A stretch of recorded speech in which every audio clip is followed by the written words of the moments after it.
নমস্কার, আমার সকল শ্রদ্ধা ও দর্শক বন্ধুদের স্বাগত। সিসি মায়ের কথা। সিসি মায়ের কথা শুনবো মায়ের গৃহী ভক্ত শ্রীশচন্দ্র ঘটকের স্মৃতিচারণায়। মায়ের গৃহী ভক্ত শ্রীশচন্দ্র ঘটক বলছেন, 1910 খ্রিস্টাব্দের জ্যৈষ্ঠ মাসে শিলং হইতে আমরা কয়েকজনে মিলিয়া জয়রাম মাটিতে সিসি মায়ের দর্শন মানুষে যাই। মায়ের পূর্বেকার ফটোগ্রাফ আমরা সকলেই দেখিয়াছিলাম।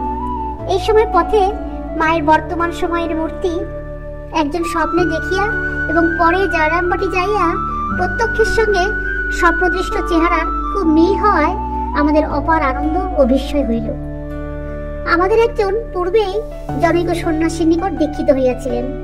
তাহার দীক্ষার কথায় সিসিমা বলিলেন, সন্ন্যাসীর মন্ত্র চৈতন্য হবে। তিনি ব্যতীত আমরা সকলেই এবারে সিসি মায়ের নিকট মহামন্ত্র পাইলাম।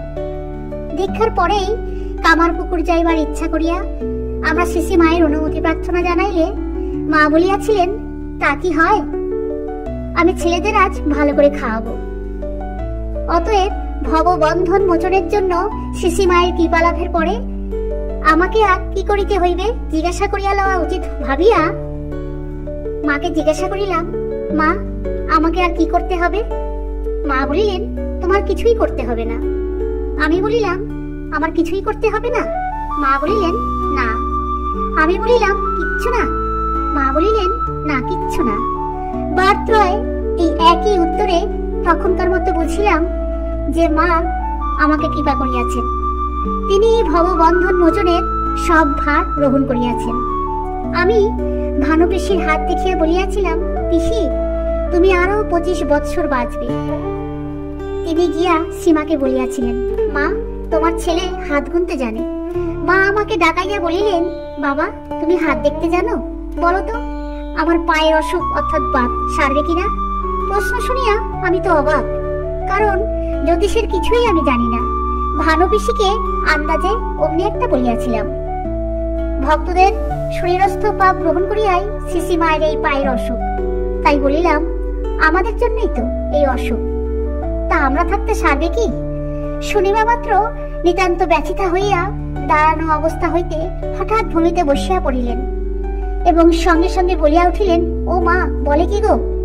মাকে এরূপ দেখিয়া হতবুদ্ধি হইয়া বলিলাম, মা তোমার ভালো হতে ইচ্ছা হয়? মা বলিলেন, হ্যাঁ। আমি বলিলাম, তবে তো ভালো হবেই। তখন মায়ের মুখে প্রফুল্লতা আসিল। ক্ষণ পরেই মা বলিলেন, দেখছো কি ভক্তি, সবই আমার ইচ্ছার উপর নির্ভর। দেশে ফিরিবার দিনে মাকে প্রণাম করিতে গেলাম। মা বলিলেন, আমি বলিলাম, মা আমি জপের সংখ্যা ঠিক রাখতে পারি না।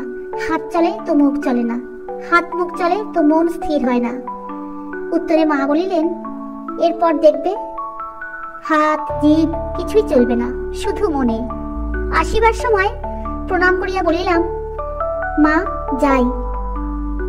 মা শুনিয়াই বলিয়া উঠিলেন, বাবা বলো আসি, যাই বলতে নেই।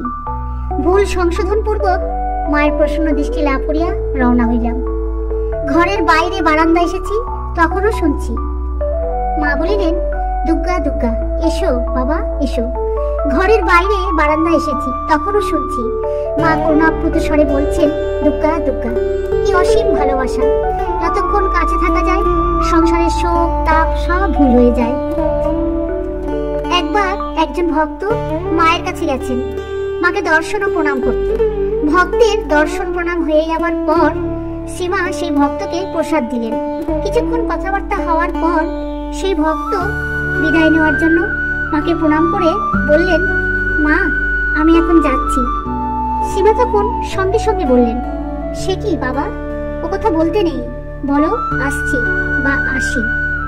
কোনো জায়গা পরিবর্তন করার আগে বা পরে কখনোই বলতে নেই যাচ্ছি, সদা সর্বদাই বলতে হয় আসি বা আসছি। এতে পথে কোনো রকমের বিপদ আপদ দুর্ঘটনা ঘটার সম্ভাবনা থাকে না, কিন্তু যাচ্ছি বললে বিপদ আপদ ঘটার সম্ভাবনা থেকে যায়। স্বয়ং মা শারদা এই নির্দেশ দিয়েছেন। সিসি মায়ের কথা আলোচনা আজ এখানেই শেষ করলাম।